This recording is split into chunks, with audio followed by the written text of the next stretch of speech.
grüße euch ganz herzlich zum Witz der Woche.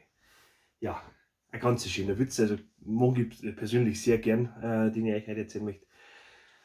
Ein Mann hat so ein bisschen Geld auf die Zeitung gespart und möchte sich zum ersten Mal in seinem Leben einen maßgeschneiderten Anzug machen lassen. Gell?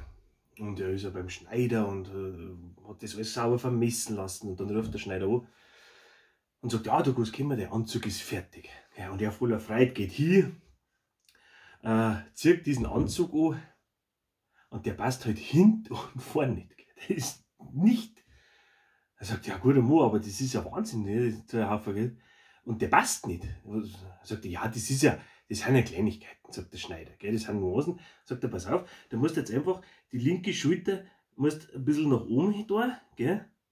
Und die rechte ein bisschen nach vorne, ein bisschen nur. Sagt er, du musst jetzt ein bisschen so einen Buckel machen, ja? Und dann den einen Ellenbogen ein bisschen nach außen und den anderen ein bisschen nach innen. Und den Kopf seitlich halten.